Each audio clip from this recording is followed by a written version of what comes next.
can tell you none of us have any rhythm. But what you've tuned into is Caching in the Northwest. Now, this is the podcast from the birthplace of geocaching. It's Thursday night, 9 p.m. Pacific. I'm Chris of the Northwest, and we're going to talk about geocaches and geocachers from here and all around the world, or the globe. So while you're trying to find the right school supply, we'll be caching in the Northwest.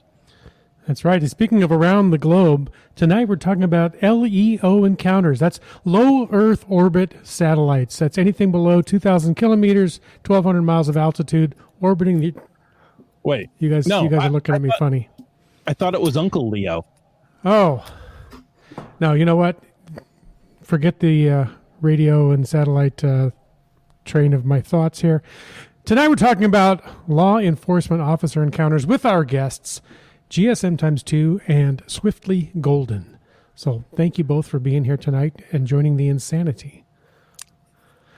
And of course, live audience, we want to hear from you too because, well, you contribute to the show and just make it better. It is Thursday night, 9 p.m. I'm Wits End, and it's time to bring in our law-loving lemur. Some say he's secretly related to the partridge family. And others say he's learned from the mistakes of people who took his advice. All we know is he's called a land monkey. I just got to say, if you're looking for directions, don't ask the person on the ride on lawnmower. Nope, that is a rule. And that I learned from my relationship with the partridge family. Oh, okay. If you were wondering how that related to anything.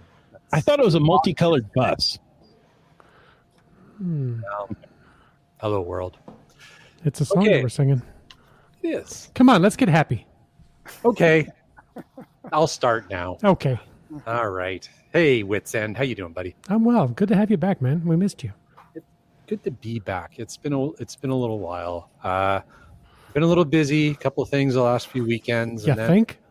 And then I got sick. So it's the last show because I felt like crap. So I didn't really feel like doing a podcast. So feeling better. Back. Good to be with you guys. Chris, hi. You over there? Yeah. I didn't want to ignore you, Chris. Yeah, and wrong side. Good to see Scott again. It's been a little while, but good to see you, my friend. And Tony, I don't know that we've ever met before. So hello. Nope. Nice to meet you. Nice to meet you all as well. There you go. Very nice. All right. Well, this is the point in the show where my sole responsibility that often gets messed up is to throw out a quick reminder that we appreciate the support of our patrons who help to keep this podcast coming each and every week. And a thanks to Landsharks, one of our corporate and Nolly level sponsors. Landsharks wants to remind everybody that the online store is ready to take your orders, and they are all unpacked and everything is back in operation in the brick and mortar store after Geo Woodstock and Seattle and everything else going on. So come on by and check things out at landsharks.ca. And also our other corporate Denali level sponsor, which is Gold Country Geotourism. Hey, I know that a few of our patrons made the adventure up to Gold Country during the Geo Woodstock week ends madness period and had rave reviews of their experience in Gold Country. And there is a brand new Geo Tour coming out in just a couple of weeks, being launched up in Gold Country. So the September 9th weekend or September 10th weekend up in Gold Country. And not just an expansion of the existing Geo Tour, a brand new Geo Tour. So make sure you check that out. It's going to be a lot of fun. And that is at Gold Country. If you want more information, check out exploregoldcountry.com. And folks, if you want to know more about supporting this podcast, well, head on over and click that Patreon link on the cachingnw.com, a website. Hey, folks, you know what that means. Now it's time for the glow. What's and a glow? Some may ask just that question. What is a glow? Well, a glow is a geocaching log of the week. So whether you read it or whether you wrote it, we want to hear about it because great logs simply make geocaching better. Now, you can send an email or a recording to feedback@cachingnw.com. You can call in to 253-693-TFTC and show us how you glow. And folks, we need your glows. We're incredibly low on glow at the moment. But this glow came to us from CRS 98 an hour before showtime, and it's incredibly appropriate. Is it exceptional? It is totally exceptional. All right. Well, this glow, thank you, CRS98, for sending it in. It's a log about Maddie's daddy found the hill, which apparently is an exceptional cache, according to the description here. This is a log from back in 2009, so you see it doesn't have to be a current log. Any log that is worthy can be a glow. The log says, my first FTF. Wahoo, yippee, and happy dance, and quite possibly my last FTF. Here's my story. I recently decided that I wanted to get an FTF. So this afternoon, I set up a notification for new cache listings. I work second shift in Tukwila, and a notification came in for a new cache. It's in Everett. I'm not off for 2 hours. No chance. Tow truck Doug strikes again. I leave work at 12:30 a.m. and head north. I get off the freeway on Shoreline to do a park and grab. This is an addiction, you know. While I'm signing the log, another notification comes in. I input the coordinates and I'm 2.6 miles away. Could it be? I have no map. I'm just following the arrow on my GPSR. I approached ground zero from below. Let me just pause and say, usually whenever I've done that, it's not right. Just, I found out that it should have come from above or vice versa. But anyway, he says, I lost my place in the log already. Here we go. Yeah. So I approached from below and began frantically searching the area. I was just waiting for that tow truck to show up. After about 10 minutes of searching all the logical places, I found the cache. Does your heart always beat like that on an FTF hunt? I signed the clean log sheet.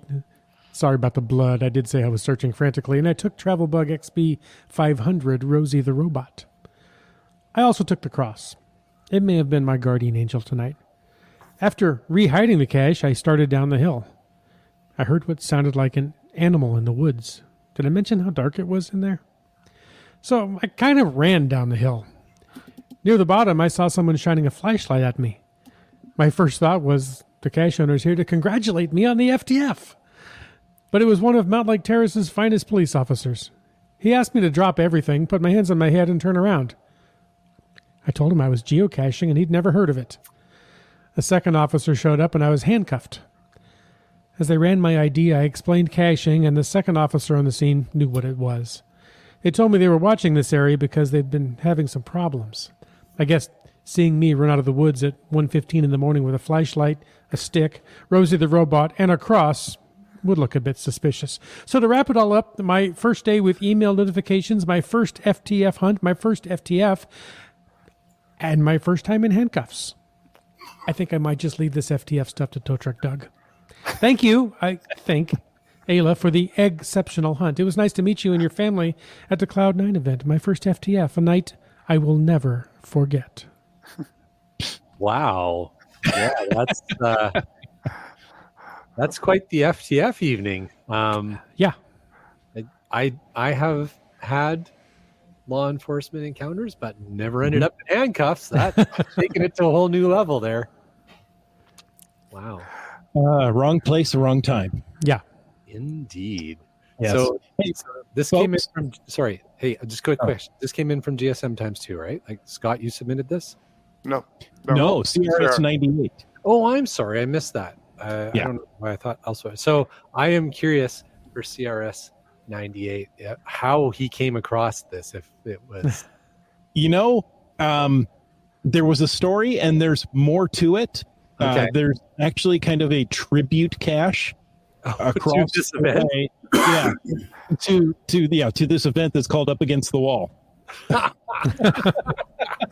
That is awesome. All right. Yeah. Thank you. I appreciate you sharing that, Chris. Now, you were going to say something and I interrupted you so terribly. Well, I was going to say, for all of our single listener out there, If you wanted to add something tonight, use the hashtag LEO and put that right there in the chat, and our chat lackey will bring that to our special attention. And you can also use the hashtag FATAS if you want to bring something up in the after show. And of course, we want you to use hashtag podcast baking and tell us what you've got cooking tonight. It's back to school time. You got to make something for the kiddos, right? Yeah. Or the podcast hosts. Yeah, exactly. Yeah. We want to know where we should be going after the podcast tonight to get some treats. Indeed. Hey, speaking of the hashtag, while he didn't use the hashtag, technically, I see Just Finding Our Way had one already of interest there. Now, I know Just Finding Our Way. Thank you. It's been a little while since I've been on the cast here.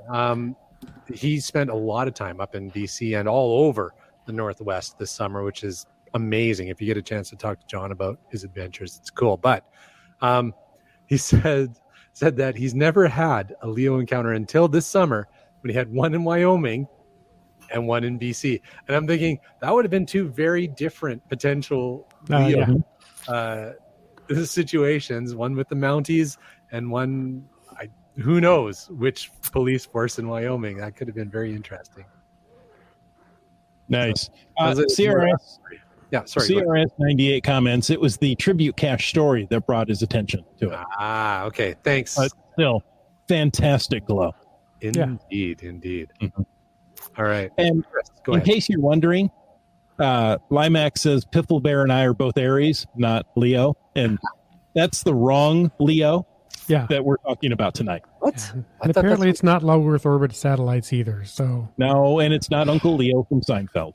Well, I'm at a loss then. Why don't we just talk about news? Then? Have we gotten through all the possible options, or are we just going to... We're just going to keep going. There will be more in the chat, I can guarantee it. You know, we really do want to talk to our guests. However, there is some news we need to cover.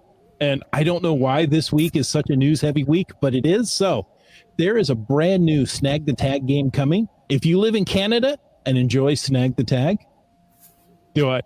Yeah, I hear you. I can already hear you. Get this on your radar now. After the success of the Celestial Wizards game that came out in the UK, Scott Kirby, that's the UK special agents, and team decided to run a global game this time. It's the witches' turn. Will Stella and Nebula be able to restore the balance after their fathers didn't? Now, if you have interest in becoming a hider or a supporter, then you'll have to be quick. This one's done on pre-sales that finishes at 9 p.m. Friday, September 2nd. Looking at my calendar, that's tomorrow. Yeah. So if you're listening to this later, too late. Yeah. So this is going to give Oak Coins enough time to mint and send out all the tags ready for play in late October, which kind of fits the whole Witches theme, right? So you can order them directly from geoswag.com or head over to Snag the Tag, and you can do all that, worry about your shipping costs, and figure out how you can get 87 of these nice tags sent to you. So if you're enjoying Snag the Tag, head on over. There you go. Now, this is an article specifically about playing the game in Canada, because we don't always get the opportunity up here to play Snag the Tag. So we wanted to make sure we share that. That doesn't mean that this particular game is specific only to Canada. I'm not sure about that. So go and check. Well, Houston, Texas Dave ordered his witches. There you go. So what it means is that Canadians can play too, for a change. So there you go. You just want to rub that in, don't you?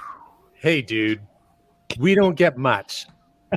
So when we get something, I'm not going to be shy. Coffee, maple syrup, Tim Hortons, Yeah. snow. Is there anything else? Tim Hortons and Justin Bieber you can have. Nanaimo bars. Nanaimo bars. Nanaimo bars. You have to come and visit to have Nanaimo bars. You can't have them. You can borrow them when you come and visit. All right. Oh, I didn't return the one I bought. Oh, well, honestly. Now you got to go back and return it. That's right. And yes, as Houston, Texas Dave says, and ketchup chips. Ketchup chips. There you go. All right. Well, hey, one of the things we did get is a Giga event. We got the North America's only Giga event this year. And Geo Woodstock finally took place. And folks, if you missed an opportunity to get or to order your GPS Adventure Maze products or your Geo Woodstock swag, watch for more announcements from Geo Woodstock coming tomorrow. If you missed the opportunity to order or to actually buy some GPS Adventure Maze product, there will be an opportunity to place an order before September 5th at the geowoodstock.com/shop site. So if you go there right now, you can place an order if there's still some GPS Adventure Maze product you would like, because the order gets placed on September 5th. And if you don't place your pre-order before September 5th, you ain't going to get none.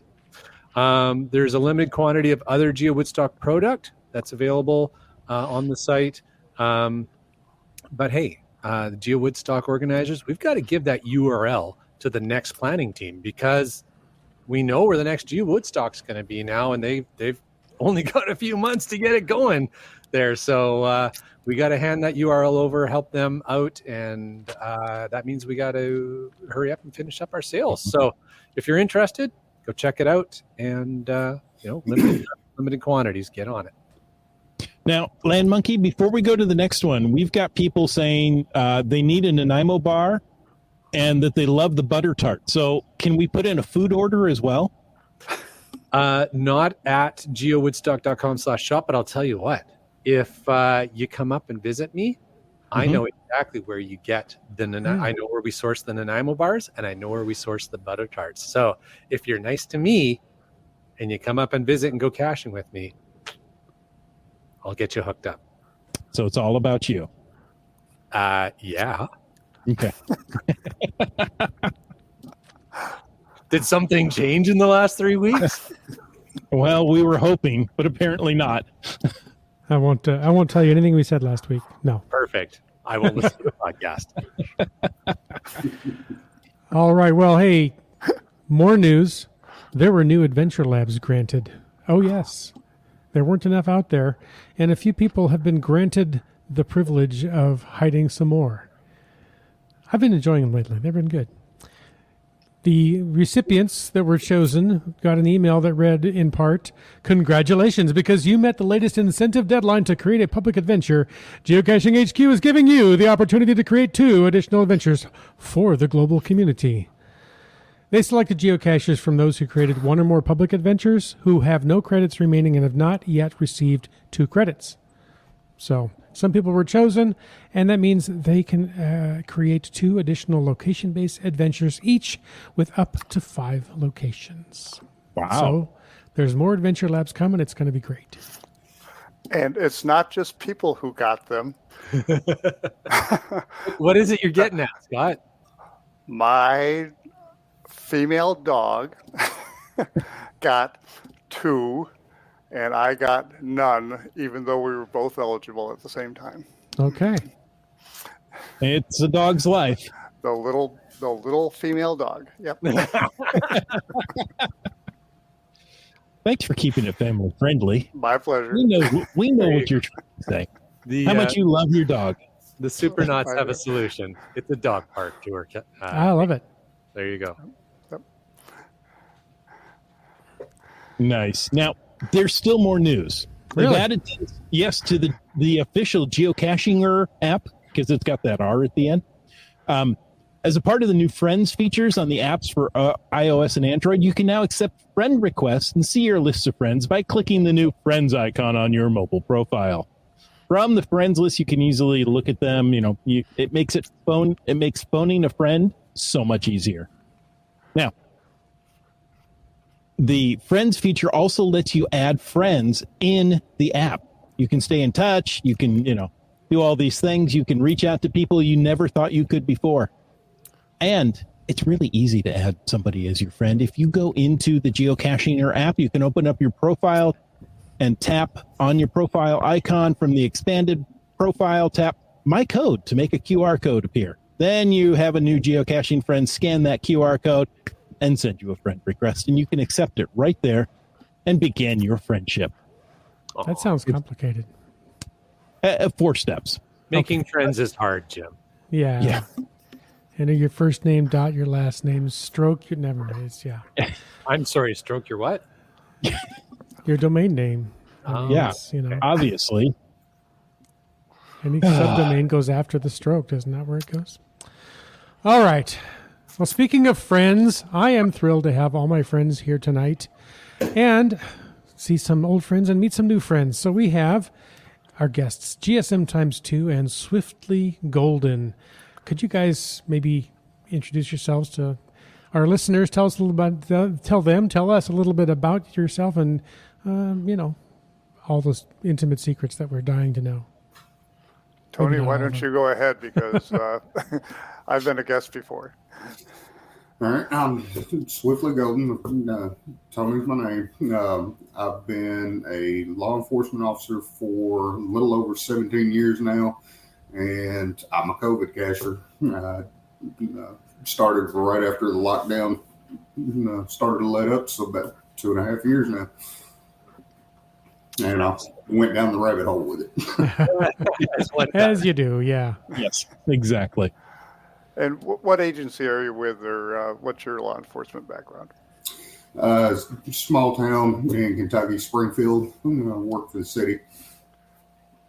Very good. Kentucky. There's something going on in Kentucky next year. Yeah, is that close to Owensboro by chance? Yeah, we're about 2.5 hours away. So All right. I attended MOGA there year before last. So looking forward to it. All So- right. Tony, are you going to be the official liaison to Owensboro and let them know what geocaching is all about and why thousands of people have invaded their town? I think I'll skip that one. they had MOGA there in 2021, so most Okay. people there know about it now. There you go. And UDAC says, welcome, COVID cacher. There you go. Tony, I was going to say, you know, volunteering to help out with a Geo Woodstock, no big thing. Just sign up for whatever. Do it early. I'm sure I will.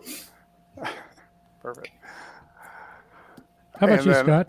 I have been geocaching for 18 years. I was a law enforcement. I've since retired. I was a peace officer for 34 years. 24 of those years, I was in a uniform enforcing boating safety. So it's kind of the equivalent of a park ranger. And I think that's between the two of us. I think we got a real good background of for law enforcement. You know, whether you're being contacted by a peace officer in a car being pulled over or getting contacted by a park ranger. I think this is a good combination here. I think it really is. I think this is just the right set of skills to talk about encounters. Because as we've seen in the chat, a lot of people have been encountered. Yeah. So as we get into the topic, why do people end up having law enforcement encounters when they're geocaching? Well, Tony, you want to jump in on that, and I'll. Well, looks pretty suspicious a lot of times. There's been several caches that I've started to go for, and I'm like, now's probably not the best time for it. Especially, you know, somebody comes out of the middle of nowhere, out of a bunch of bushes at 2, 3 o'clock in the morning, like it is when I go a lot of times. Just going around different buildings, a little closer than we think they should be, especially if they're closed. There's a lot of different things. Drugs, drug activity. Yeah. You know, and actually, as we were preparing, or I was preparing for this, I thought there's a lot of similarities between geocachers and law enforcement officers. They are formally trained, or we are formally trained on, looking for things that are out of place, things that are suspicious, things that don't just look right, like geocachers do when they're looking for geocaches. Just, that just doesn't look right, or that looks suspicious. There's, a pile of rocks on top of that tree that shouldn't be there, or So I think I think Tony probably has great skills to be a geocacher. So I would say so. now this prompts an interesting question for me, Tony. If you're fairly new to geocaching in the last couple of years, Did you ever, prior to becoming a geocacher, come across a geocache because you saw something that looked out of place or looked suspicious and you went and investigated? There was a couple of times that I seen people around a guardrail and kind of thought maybe they were broke down or something. And by the time I made a U-turn and went back, they were pulling off. And now I know what they were doing there. So those specific spots, I've gotten the caches that are there. So my area that I work in, that's basically all we've got here in our city limits is on the guardrails or on the signs. Currently, I'm working on changing that in our area, so let's see what we can do. Nice. You know, Nice. and this might. Oh, Well, let go ahead. me. So this would be a good time for me to interject. That geocaching.com will offer any law enforcement agency and others, land managers, a free, or I believe the land managers, a free geocaching account. A premium. Free premium account, yes. So that their officers, if they get a report of somebody hanging around a guardrail, could say, "Oh, there's a geocache there." Yeah. I usually just get the phone call now, though. So Unless it's a puzzle. That's the problem. If it's a puzzle, then like, Yeah. might be something. Though. Yeah, definitely. And then, and Tony mentioned, and this has been true for me too, is, you know, if you go out night geocaching, you can pretty well, you know, I've been trying to think, okay, how many times have I been contacted? And I think about 10, and I would think at least 80% of those, 8 out of the 10 have been at night. Yeah. I think I've been stopped 4 or 5 times now, and they've all been here in just the past 6 months, and every single one of them have been at night. So, Yeah. Tony, is it previous colleagues? no, it was in other cities. So, Okay. I did have one that it's about 3 months ago. I was looking for a little black nano on a fence in another neighboring small town, and you know, it was an older officer. He's the only officer in that town, and it was about 3:00 in the morning. And he come up and started, you know, hey, I need to see your driver's license or your ID, whatever. And I told him what I was doing, and he really didn't believe me about it at first. And I feel like he was getting ready to ask me to sit in the back of his car while he, you know, did what he could to verify it. And I looked at him. I was like, "So, did you ever find your guy from a couple of nights ago?" And he just kind of stops and looks at me for a second. "What guy?" And I said, "The one that we went and did the house search with you. That you got into the high-speed chase over." And he kind of laid back. Said, "You're the assistant chief in Springfield, right?" And I was like, "Yeah." That's when he just leaned back against his cruiser and just started talking to me about all that. Yeah. It's a complete different change at that point. So. I bet. Yeah. Yeah, assistant chief, that gets somebody's attention. It gets attention. Yeah. Nice. Yeah, Well, I know, oh, go ahead. I was just going to say, talking about nighttime, that's when I've been had encounters there. Yeah. Well, and that's when, you know, my parents always told me nothing positive happens after like 2 a.m, right? It's true.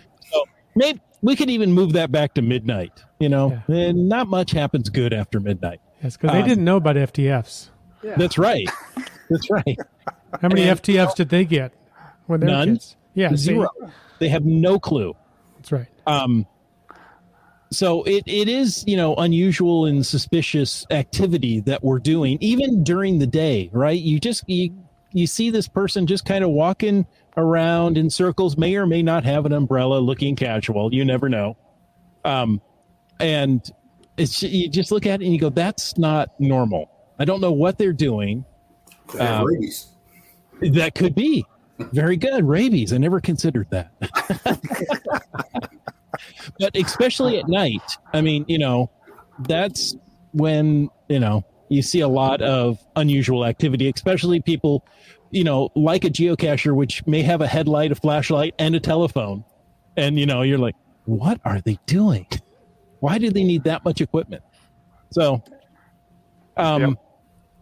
And carrying Tony something in their hand, by the way. Yeah. Yeah. Yeah. Definitely can be suspicious looking. And it's quiet. So, I mean, I don't know if you guys have noticed how much louder lamp posts are at night than they are during the day. That scraping metal noise. Yeah. So, yeah. So, Tony, well, why don't you tell us about probable cause and why would somebody stop? Yeah. A lot of it can be probable cause is your justification for why you're stopping to talk to somebody, like looking around a building, especially late at night, that's closed. They're closed. It's not normal business hours, so there shouldn't be anybody there. But yet you've got somebody that's walking around on the property up around the building. That would be probable cause to stop and speak with them to find out what they're doing, who they are. Even coming out of a wooded area late at night, you don't know what was going on back there. Were they beating somebody up, dragging somebody back there, hiding drugs, anything like that? So you want to stop, talk with them, get their information. A lot of times you can tell if they're doing something wrong by how nervous they are, different things like that. So you do want to stop and speak with them about it. Even the lampposts, it could be there's a couple of cars parked in the parking lot and here somebody is around the lamppost. Mm-hmm. Are they looking to break into the car? So you want to stop and get their information. This way, if something does turn up down the road, then you know who some of the people are that you want to start talking with. Mm-hmm. Mm-hmm. Kind of the textbook definition of probable cause is that which would lead a reasonable person to believe that a crime is going to be committed, has been committed, or is about to be committed. Yeah. Right. Yeah. So as long as you're doing it with a clipboard and a safety vest and a hard hat, nobody would question you at all. 'Cause that just looks normal everywhere. maybe except at 2 a.m. Well, 2 a.m, maybe not. Yeah. 2 a.m, well, maybe even then, right? We've got so much going on in the chat. This one's it's from been busy. Dora Moore. Yeah. This is a security guard stopped us in an industrial area. We tried to explain that we were looking for a container. He asked to see it, but we couldn't find it. Then we tried to explain a DNF to him. That makes the job a little bit harder, but yeah. It does. Did you see Keats94 said, I was looking for a cache once, and a cop walked by and said, "You're not doing anything illegal, are you?" I said, "I was geocaching." She shrugged and walked away, which is about as good a response as you can hope for, I think. Yeah, I think so. So, which kind of begs the question, if we are out caching, night, day, wherever, but we're doing something that might arouse suspicion, and we are approached by a law enforcement officer, how should we respond? What should we do? I mean, running and screaming probably doesn't hit the top of the list. But definitely don't want to start running off. Unless you like the sensation of handcuffs. Handcuffs aren't as bad as the taser. Or that sensation. Or the pepper spray isn't all that good. Oh either, yeah, no, it? doesn't sound fun at all. Okay, so what should we do then? Just be truthful, be honest. Don't try to, work around it. Just say, hey, this is what I'm doing. And I've spoke about this on a couple other places. A lot of the police academies now are and have been for the past several years going over different things that go on in the community, and geocaching is one of them. They didn't when I was in, but it was only a couple of years old at that point. So I have been finding that a lot more officers do know about it. So just, have your phone in your hand, and obviously keep your hands away from your pockets. You don't want to put your hands in your pockets or anything like that, because it could take a decent encounter to a whole nother level. But just be honest about it. This is what I'm doing. If they start to pull up on you, just kind of give them away. A lot of times they'll some of them will just drive on once they know that you're acknowledging them. Yeah. And like I said, mainly just be honest about it. I think my best advice is listen to what he has to say and Don't react to what they're asking for. You know, if they are, you know, keep your hands visible. This isn't the time to say, oh, wave your GPS in front of them. Don't do that. Listen and then respond to what they're asking, you know, what they're telling you to do. And, you know, I don't know, Tony, I have somewhat of a phobia about being shot by a police officer, and don't know where it came from. But when I get pulled over by a police officer, my hands always stay on the steering wheel. I don't unroll the window. I don't do anything. My hands just stay on the steering wheel until he comes up and, you know, tells me what I've done wrong. And then when he asks for my driver's license, I tell him where it is in my back pocket. I tell him the registration is up here. I invite him to look at my visor where the registration is. And it seems to work. And I've never talked myself out of getting a ticket.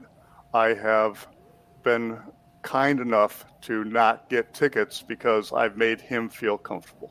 Yep, I believe. And it goes the same with person-to-person contacts. You know, if you're not in the car and you're just out walking around looking for it, you know, just make sure your hands are visible. You know, no quick movements, no movements toward your pockets. If you can tell the officer's comfortable, you know, hey, I'm going for my wallet at this point. And sometimes, you may have an officer that's had some bad encounters, and if you just start reaching for your pocket to pull out your wallet or whatever, it can escalate things. So that's really interesting advice. So I appreciate you guys sharing that. It's the listen and respond, the keeping your hands visible, and the no sudden moves. I mean, once you say it, it seems obvious, but those aren't things I would have thought of. The tell the truth definitely makes sense to me, and that is sort of had been my de facto approach in the past. And the other thing that I've done is just like, okay, take a couple of deep breaths myself, just calm myself down, because personally I find being approached by a uniformed police officer a very stressful event. So and that's the other thing is just like you referred to, Jay, is relax, realize you're not doing anything illegal. You know, as long as you're not, you haven't gone past the no trespassing signs. You haven't gone past the park closed at 10 o'clock at night sign. You're not doing something illegal. So once you have, told the officer what you're doing, remove that probable cause that you are in the process of doing something illegal or preparing to do something illegal, everything should calm down, and just stay calm and relaxed. And a lot of times it can be the area that you're in as well. That will greatly affect how it first starts out. You may think that, hey, you're in a mall parking lot and this officer should be comfortable with me being here. Well, is there a homeless camp that's right in that area? And they're worried about, some of the homeless people do have mental instabilities. Is this guy getting ready to come at me? I just recently, one of my last encounters that I had was behind a business. There was a parking lot behind the business. That's where the cache was at. And as I'm swapping out the travel bugs in it, kind of had this odd feeling, and I turned around and looked, and here come two fairly large guys, and they were in plain clothes, but they had their tack vests on. And once they started talking to me, hey, what are you doing? Need to see your ID. And I was like, hey, I've got my off-duty pistol on my right side. My badge is in my back pocket. Badge. And so I pulled it out and I gave it to him, and they were still very cautious of me at that point. And this was in Bowling Green, Kentucky.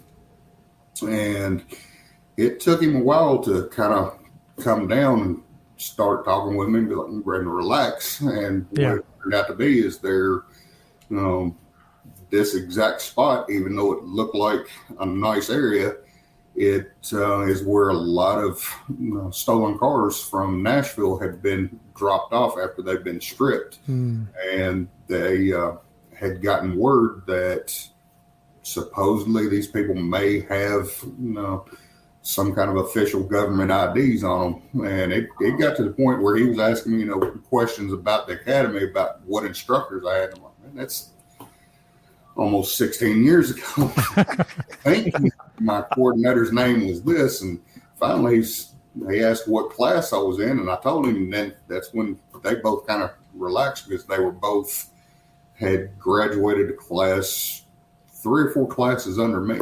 So at that point, they knew, okay, this guy, and that's when they told me about they maybe have government badges and all that. So a lot of, like I said, both, that place, you would think, okay, hey, this is a nice area, but turned out they've got some serious crime going on in that area.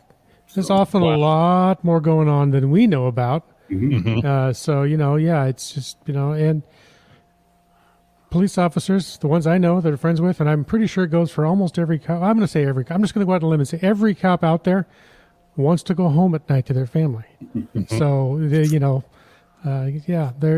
out there to help and to serve, to protect people, but they got to protect themselves too, so they can go home. If something happens to them, they can't protect anybody else. And sometimes they're just coming to help. Peach says, my only encounter was in daylight up in the Olympic Peninsula as I was behind a bush looking for a cache.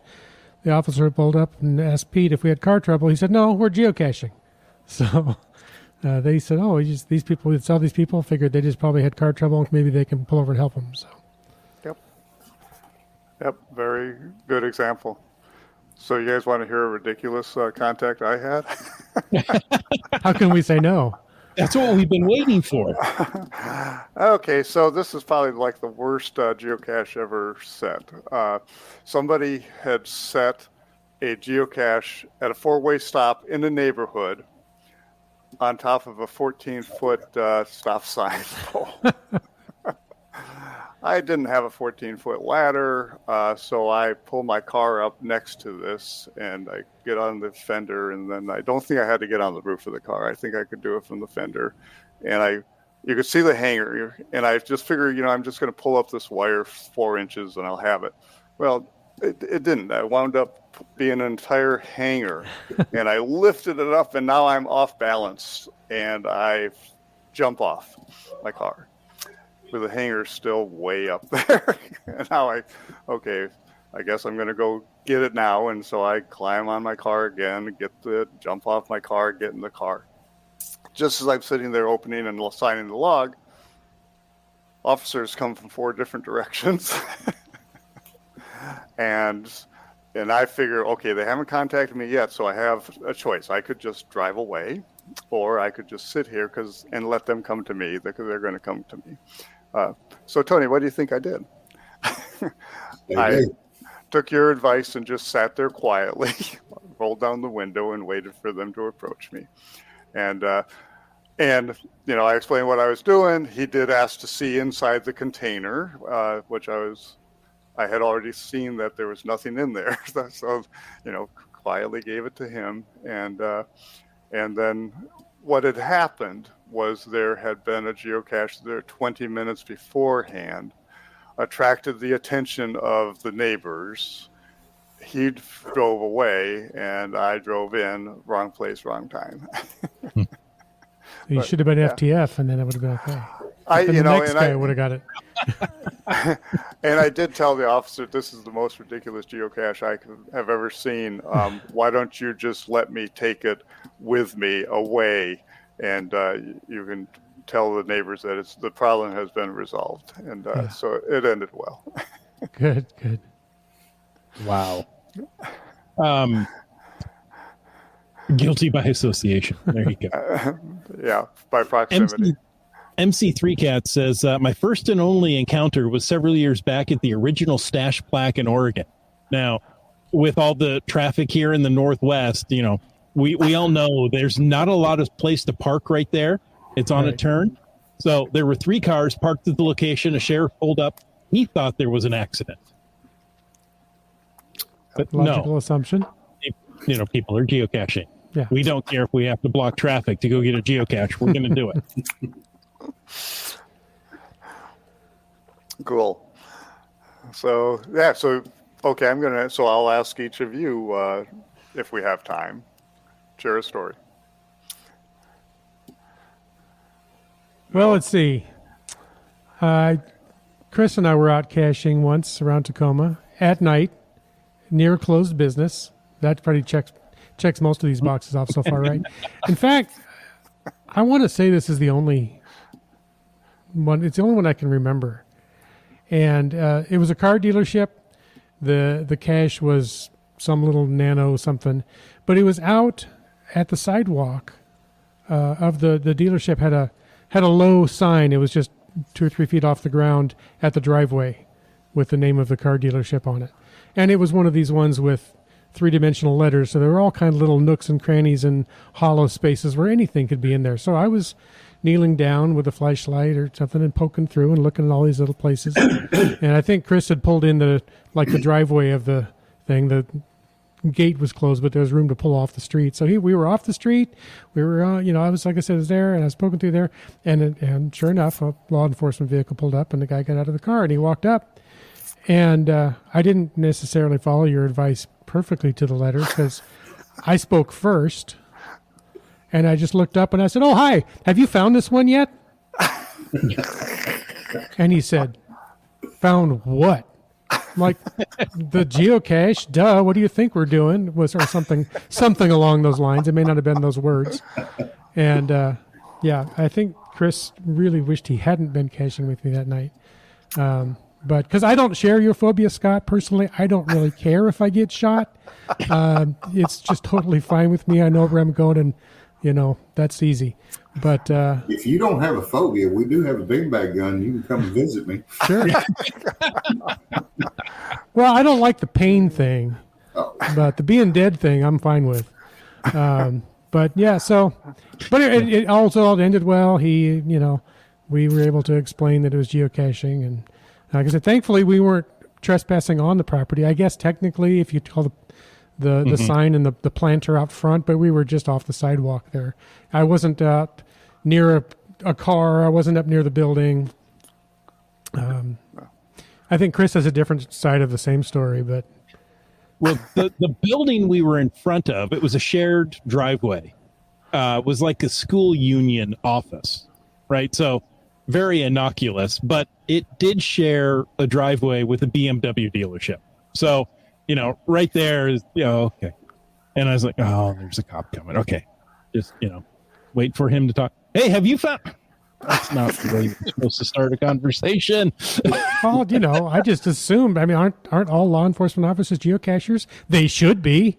Yeah. I mean, they can just pull up, stop with all the dually lights going, and search anywhere, right? We talked to the guy that was running the parks department up in Mount Vernon, and he had all kind of cache. He goes, "Yeah, it's great." He goes, "I can drive right down the sidewalk in the middle of the park, turn on all my flashy lights, and hide the cache, and nobody questions me because I belong there." So, yeah. So anyway, yeah. I thankfully Chris still gave me a ride home that night. But. And I was going to let somebody else give you a ride home in the back of the car. I am making a note. Do not go geocaching with Witsend at night. Since then, it's been fine. I've had another one at an industrial park, looking. It was towards dusk, so it wasn't dark yet. But, sure, I look suspicious, poking around bushes, looking around all the, the gates that keep the parking lots closed off. Yeah, I can see why he pulled over and said, here, I'm geocaching. I haven't found it yet, but here's my license if you want to run it. Oh yeah, I want to do that. Okay, I'll wait. So, Land Monkey, did you want to add one? Well, actually what I wanted to do is read through a few because we've had so many come in from the chat, and some of them are great. So I'm just going to read through a few. Scott, sorry, did you have something you wanted to? Well, I was going to say, yeah, you're going to tell us all about your encounters up in Canada where they come and say, "What you doing? Hey," and that's it. Oh, yeah, you're fine. Share your Fine. Have Timbits. a You're great day. fine. Yeah, you're from Timbits. Sure, that's how it works here. Okay. After they get off their horse. Yeah. All right. They actually could. Yeah. Read away, sir. Read away. Well, the first one I wanted to read is from Houston, Texas, Dave. He says he had a Texas park ranger stop them and ask what they were doing once.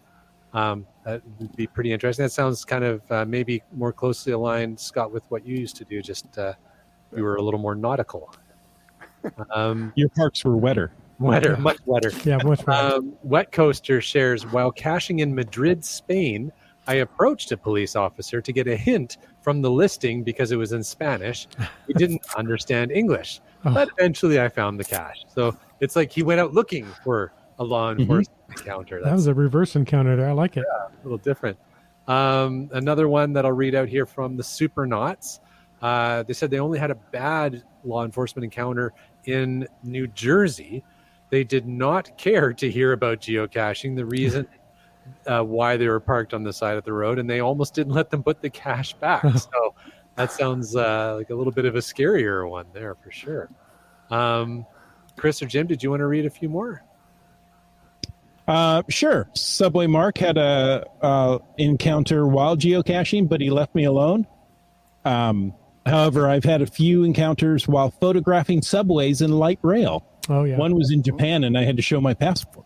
Interesting. Yeah. Well, and I can see that, right? Because if you're at a public transit infrastructure taking photos, Yeah. Yeah. in this day and age, Yeah. it might arouse suspicion, as our guests were discussing earlier. We What else have we one got? from IHAM here. They said this was many years ago. He had a cache hidden in some woods in Federal Way. Suddenly, a bunch of no trespassing signs went up, and heavy equipment starts taking out the trees. So he decided to go pull the cache. Monkey Cakes pulls the car up to the shoulder on what passes for a trailhead, and I dash into the woods to retrieve my ammo can. I find it buried under at least 18 inches of dirt and tree trunk. I head back to the car only to find the police cruiser with the lights flashing behind our car and an officer reading Monkey Cakes the Riot Act for being on the shoulder. As I came out of the woods, he started threatening to run me in for trespassing. I explained I was trying to retrieve something that was placed there before the signs went up. He finally just told us to get moving. It was a less than enjoyable experience.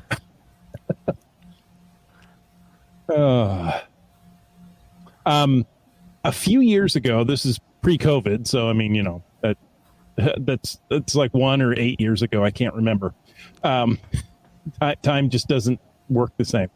In Portland, once a month they had an event called Caching with a Cop, and it was a policeman who was a geocacher, and his Tony, if I'm using the right word, his sergeant, his commanding officer allowed him to use the meeting room to hold geocaching meetings on a weekend. So you would do that, and then, you know, you have a quick little geocaching meeting and then go out geocaching. It's like, oh, this is cool. And we went out along a levee there near a river, and we all parked on one side, and we were going to cross the street, busy 4-lane road. And he's like, this isn't going to work. Hold on. He goes back to his car, pulls it out into the middle of the street with the lights flashing, and says, okay, everybody cross now. And then backs off. I'm like, See, that's like the most Mount Vernon effective Parkway. way to Yeah. do it. I don't know if you saw Area 54321's comment right Yeah, there. that was a good one. I haven't gotten there yet. So. I was walking to my car doing a night cache in Maryland, and there was a cop, lights flashing at my car. Once I got back, he said, I had to pull over because your trackable code is too small. So, That is a good story. yeah, that's a good story. Of course, That's there is the the right other side to it. It's also fun as a geocacher who's a police officer that sees somebody getting a cache, pull over and mess with them a little bit first. Sure. There's been a couple of people that I've seen getting some of the local caches and stopped and made it out as a usual, stop talking to them and So you're hiding dope here, right? And mess with them a little bit like that for a minute before, you know.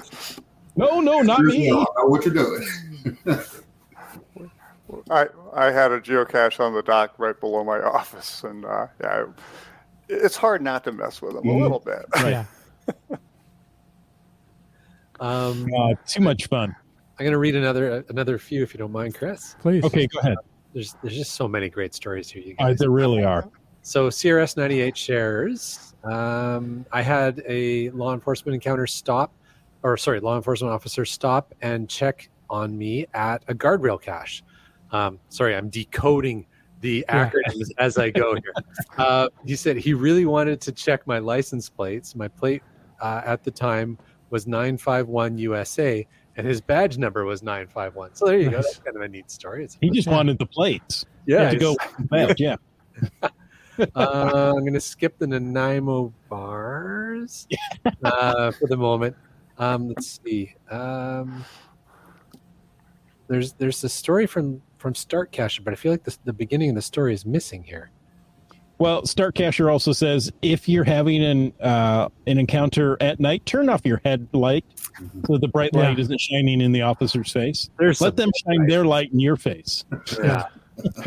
Here, I'm going to jump down to the one from Brian because I can't find the start to start. Oh, I found the rest of it, I think. Oh, did you? Okay, why don't you go ahead. So maybe if I'm right, it says I used to be able to say how many law enforcement officer encounters I had while caching, but I lost count several years ago. My latest was a couple of weeks ago while parked by a culvert grabbing a cache. The county deputy pulled up as I was heading to the car. He stopped to see if I had car troubles. It was the county where Midwest Geobash is held. Most of the county law enforcement officers know about caching.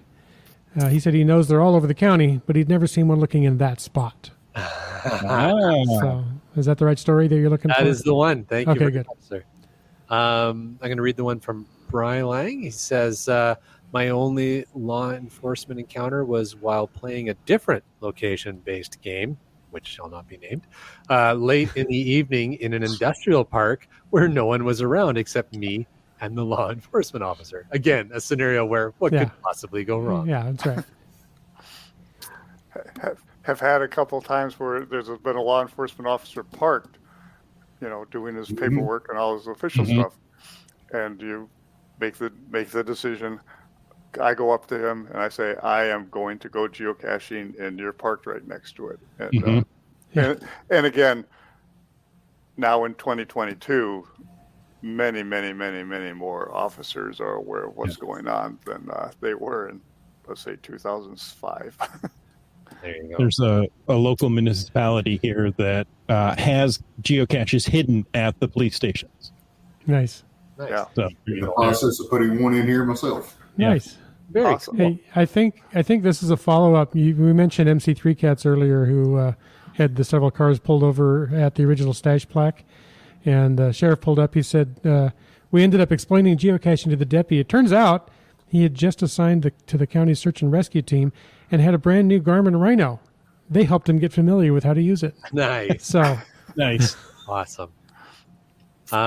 Houston, Texas, Dave shared, and I think this maybe is related to the earlier comment about park rangers, but said he was geocaching with another cacher at a wildlife refuge area. A park ranger asked us what we were doing. We showed him the geocaching app. A cop pulled up at the same time, but they were nice. Here you go. That sounds like that ended well. yeah. What else have we got? This one's kind of interesting. Just finding our way. My stop at Spence's Bridge was in part because the officer wanted to see my driver's license. He'd never seen an Arizona driver's license.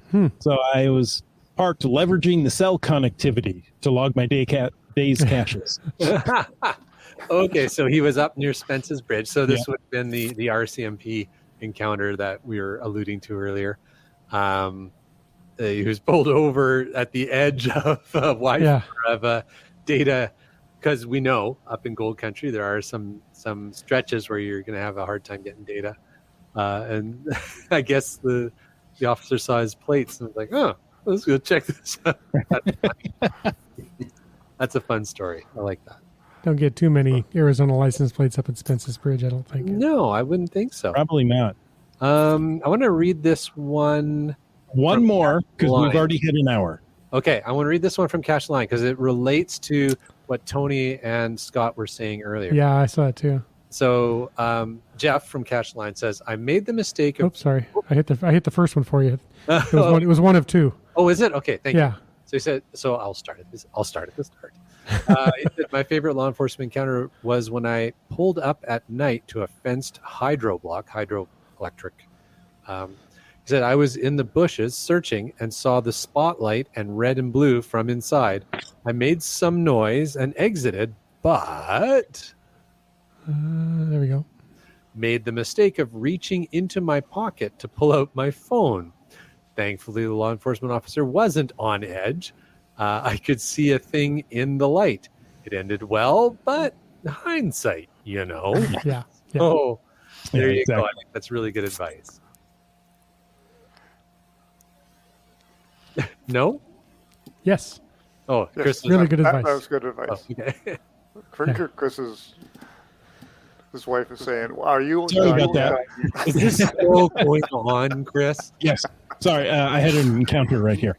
Or there's a law enforcement officer just walked into the room. Were there red and blue lights behind him? My shirt's been flashing red all night, so I guess that counts, right? Yeah. So, Chris, you said we're at an hour, so we should. Yeah. So I mean, so many good stories, folks. You know what? Jump onto YouTube with this one. You can read the comments. You can catch up on all the stories. Yeah. And they're all very good. Awesome job in the chat, everybody. Thank you. Yeah. This, I mean, I think we've hit a nerve. Everybody has had a law enforcement encounter of one kind or another. And each one is different. So thank you for sharing those stories. I wish we had time to read them all. Maybe we'll do another one where we get to share all the stories again, because this was a lot of fun. And Tony and Scott, thank you so much for joining us. Thank you. My pleasure. Excellent. And folks, listeners, I hope you enjoyed this episode of Caching in the Northwest. Absolutely. And now I want to take a moment to thank both Land Sharks and Gold Country Geotourism, our two corporate Denali level sponsors. Landsharks.ca is the outdoor adventure and geocaching store. Check them out online, and they are shipping those online orders daily. And for absolutely amazing geocaching adventures and a whole brand new geo tour, check out exploregoldcountry.com. And we want to thank all of our faithful Denali level supporters. That's Land Sharks, Gold Country Geo Tour, Team Squirrel, Groovy Owl, and Cashly, the geocaching app. If you want to know more about supporting this show, click that Patreon link on the cachingnw.com a website. Like GeoNav Pro did. And Gas Station Tuna. And you talks to rocks. Segehov. Kitty Quest. B Pendragon. Korsgat. Kennel Barb. Spilly drinkers have wet coasters. Thick Magnet. Fairwood West. Broncos fan for life. The guy who needs a bigger travel bug. Ari, 54321. Flagaman. Trexer. Limax. Genies. Ackerdock. Jakar. Dawners. Antaeus. Skyhawker. Sprouter. Logwork. M-Nerve. Camp Clan.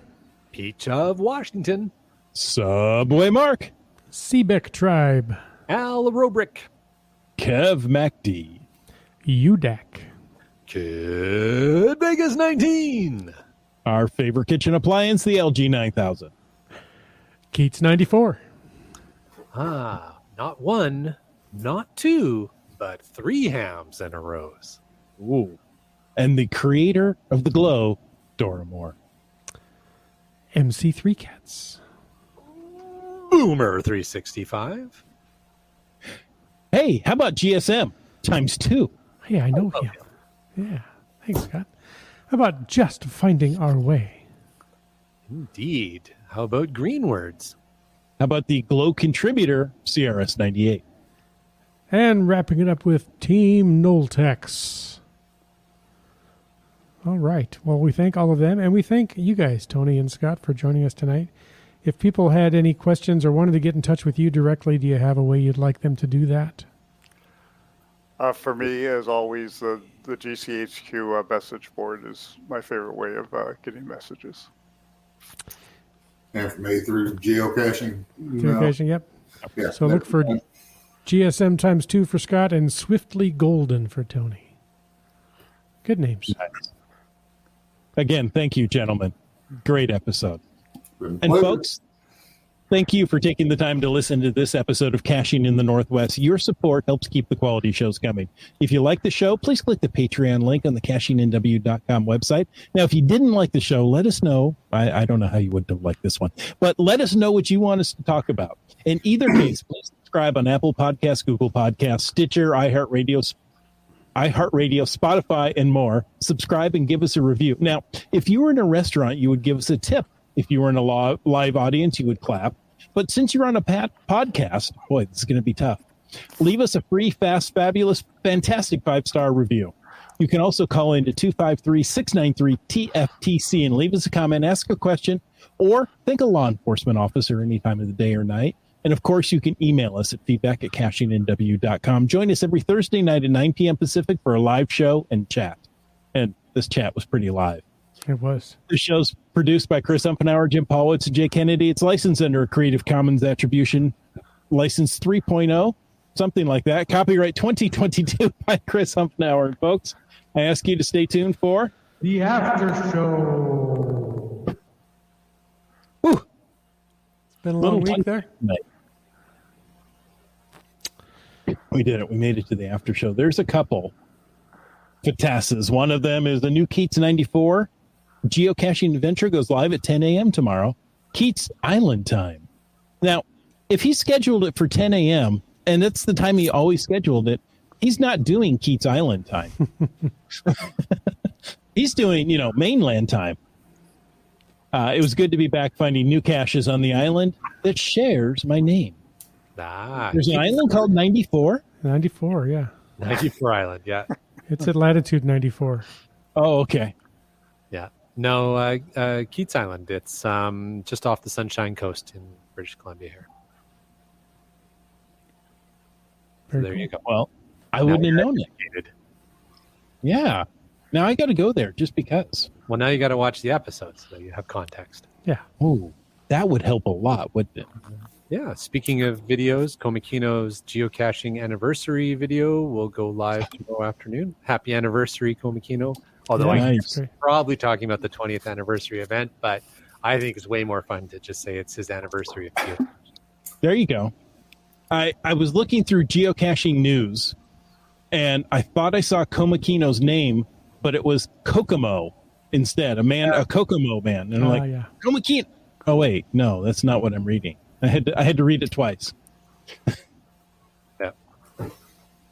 So, folks, thanks so much. And until next week, get out and get caching in the Northwest.